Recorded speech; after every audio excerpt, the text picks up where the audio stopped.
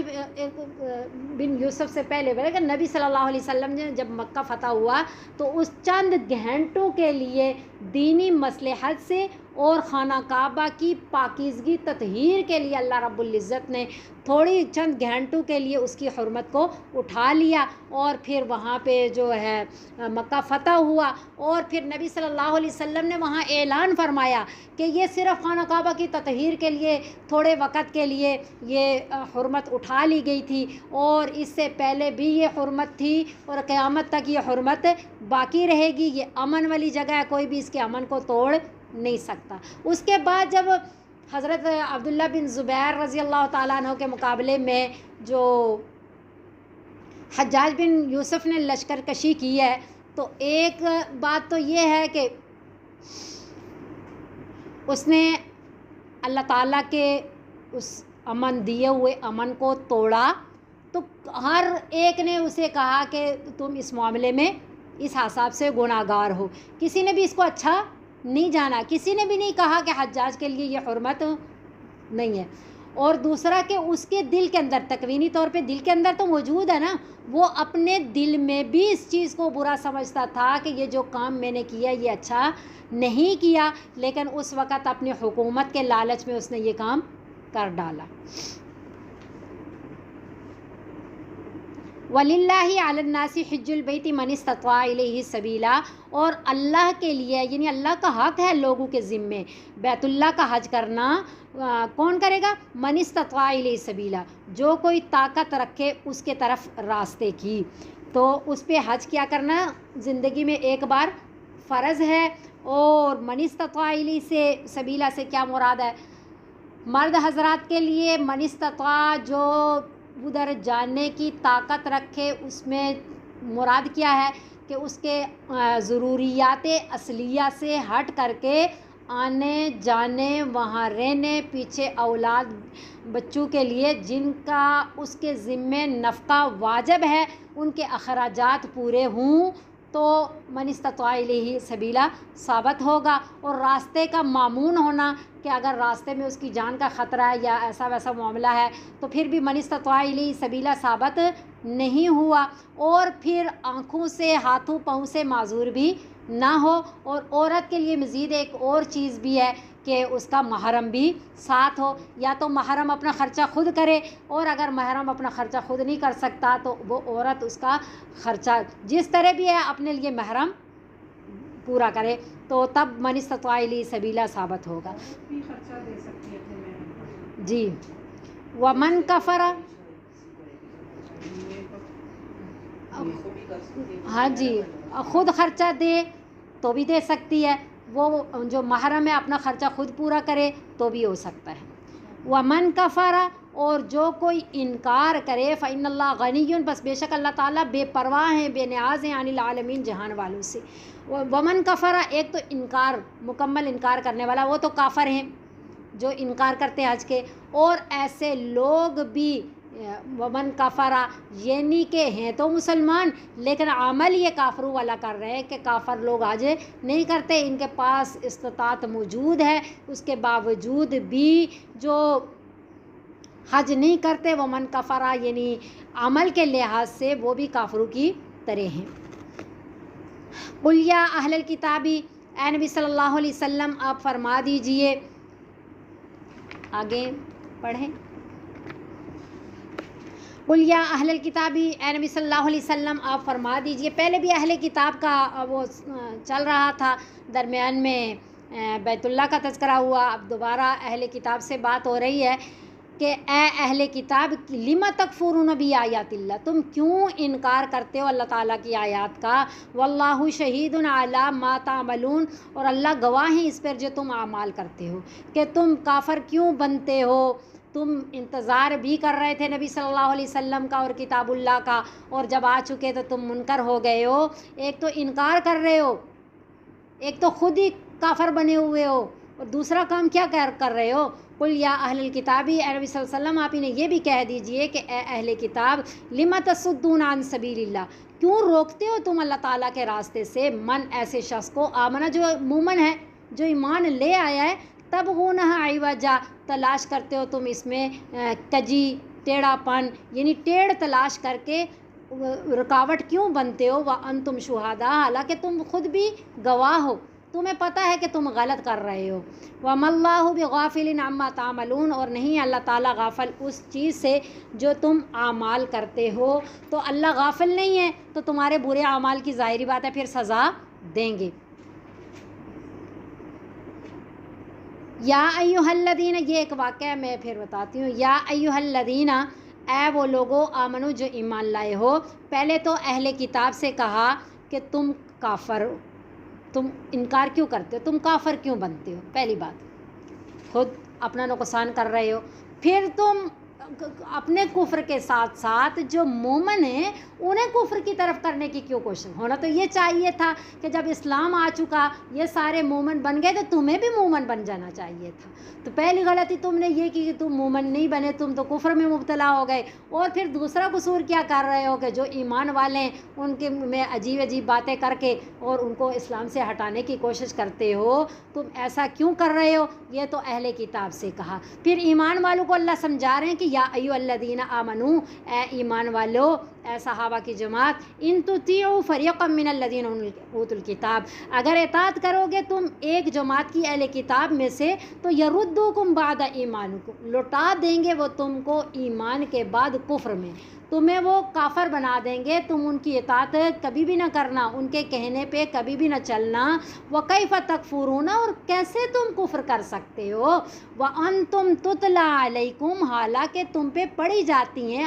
آیات اللہ، اللہ تعالیٰ کی آیات. وَفِيكُمْ رَسُولُ، اور تمہارے درمیان رسول بھی موجود ہیں. یہی چیز ہوتی ہے نا جو اسلام سے کفر میں نہ جانے دے، وہ اللہ تعالیٰ کا قرآن ہے اور نبی صلی اللہ علیہ وسلم کی ذات تمہارے میں موجود ہے. تو سب کچھ تم دیکھ رہے ہو، نبی صلی اللہ علیہ وسلم کے فرامین سن رہے ہو، اللہ کا قرآن اترتا ہوا دیکھ رہے ہو، اور مومن بھی ہو چکے ہو. اس کی حقانیت، اسلام کی حقانیت کو تم نے سمجھ لیا، تو کیسے ہو سکتا کہ تم پھر کافر ہو جاؤ. تو وَمَن یعتصم باللہ، اور جو کوئی بھی جھگڑا کرے اللہ تعالیٰ کے بارے میں، فقد ہدی، وَمَن یعتصم باللہ، اور جو کوئی مضبوطی سے تھامے رکھے اللہ تعالیٰ کو، یعنی کہ اللہ تعالیٰ کے دین کو، فقد ہدی الی صراط مستقیم، پس تحقیق وہ ہدایت کی گئی اس کی سیدھے راستے کی طرف. وہ سیدھے راستے کی طرف، یعنی جس نے بھی اللہ تعالیٰ کے دین کو مضبوطی سے پکڑ لیا، اللہ اسے صراط مستقیم کی ہدایت ضرور عطا فرمائیں گے. اور اللہ تعالیٰ کے دین کو مضبوطی سے پکڑنا ہی دین ہے، یعنی اللہ اس میں پھر استقامت نصیب فرمائیں گے. تو یہ یہودیوں میں تھا ایک شماس بن قیس. اس نے جب دیکھا کہ اوس و خزرج دو قبیلے تھے، ان کی زمانہ جاہلیت میں بہت بڑی بڑی جنگیں ہوتی تھیں، بلکہ سارے جتنے بھی صحابہ وہ زمانہ جاہلیت میں ان کے بڑے بڑے قبیلے تھے، تو بڑی بڑی عرصہ دراز تک جو ہے سخت قسم کی جنگیں لگی رہتی تھیں. انہی میں دو قبیلے تھے، اوس و خزرج. یہ قبیلے بہت جنگجو قبیلے تھے. لیکن جب نبی صلی اللہ علیہ وسلم کی نبوت آئی اور وہ نبی صلی اللہ علیہ وسلم کی نبوت کو تسلیم کیا، مسلمان ہوئے، صحابہ کرام رضوان اللہ علیہم اجمعین کی جماعت میں شامل ہوئے، تو اخوت و بھائی چارہ کے بارے میں تو ہم پڑھتے ہیں صحابہ کرام رضوان اللہ علیہم اجمعین کا کس طرح کا اخوت و بھائی چارہ تھا. اللہ نے ان کے دلوں کے اندر کیسی محبت، جتنا دین بڑھتا جاتا ہے اتنا ایمان والوں کے درمیان محبت بڑھتی چلی جاتی ہے. اس کے بارے میں تو ہم تفصیل سے پڑھیں گے. یہی دلوں کے اندر سچی محبت پیدا کرنے کا ذریعہ ہے. ان الذین آمنوا وعملوا الصالحات سیجعل لهم الرحمن ودا، بے شک جو ایمان لائے اور انہوں نے اعمال صالحہ کیے، اللہ ان کے دلوں کے اندر الفت پیدا فرما دیتے ہیں، محبت پیدا فرما دیتے ہیں۔ تو بہرحال یہ شماس بن قیس جو تھا، اس نے دیکھا کہ یہ اتنے جنگجو قبیلے تھے، کیسے لڑا کرتے تھے اور مومن بن گئے، نبی صلی اللہ علیہ وسلم کے صحابہ بن گئے، اور کیسے ایک دوسرے سے الفت محبت ان میں پیدا ہو گئی۔ تو اس کے دل میں حسد پیدا ہو گیا، وہ دیکھ نہیں سک رہا تھا کہ میں کیسے ان کو اس طرح اسلام میں اور اس طرح دیکھوں، دشمن ظاہری بات ہے، تو وہ حسد میں مبتلا ہو گیا۔ اس نے سوچا کہ مجھے کیا کرنا چاہیے کہ میں ان لوگوں کے درمیان اختلاف پیدا کروں۔ اب اختلاف تو ہو نہیں سکتا، یہ اللہ تعالیٰ کے قرآن کو مانتے ہیں، نبی صلی اللہ علیہ وسلم کی ذات اقدس ان میں موجود ہے، یہ اسلام کی حقانیت